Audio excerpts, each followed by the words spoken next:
Hello प्यारे बच्चों, नमस्ते। मैं श्रीमती ज्योति सराफ, शिक्षिका, जांजगीर चांपा, राज्य छत्तीसगढ़, कक्षा 11वीं, विषय व्यवसाय अध्ययन। आज मैं आपको व्यवसाय अध्ययन के अंतर्गत आर्थिक क्रियाओं के बारे में बताऊंगी।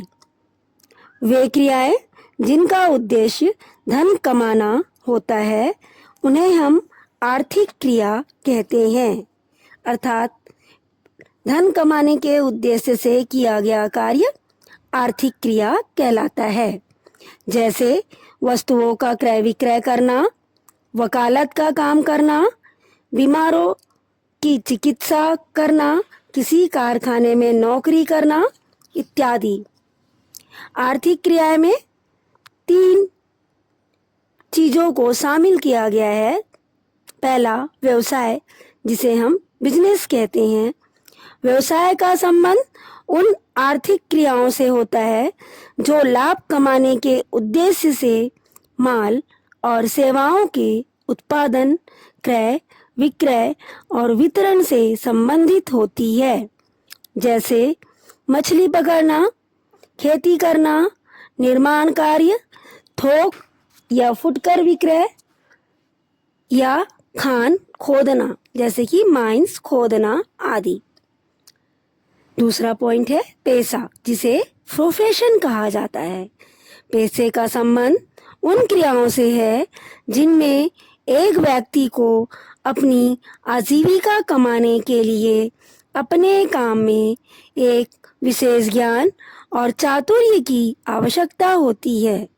इन क्रियाओं का संबंध उन नियमों और आचार संहिता से होता है जो पेशेवर संस्था के द्वारा निर्धारित किए जाते हैं।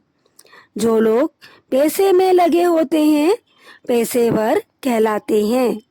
जैसे वकील पेशेवर होते हैं जो कानूनी पेशे में लगे होते हैं तथा जिन्हें बार काउंसिल ऑफ इंडिया की सदस्यता प्राप्त होती है। डॉक्टर पेशेवर होते हैं जो डॉक्टरी की पेशे से जुड़े होते हैं, जिन्हें मेडिकल काउंसिल ऑफ इंडिया की सदस्यता प्राप्त होती है।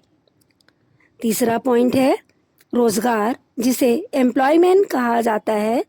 रोजगार का संबंध उन क्रियाओं से होता है जिनमें एक व्यक्ति किसी दूसरे व्यक्ति के लिए लगातार काम करता है और बदले में पारिश्रमिक प्राप्त करता है।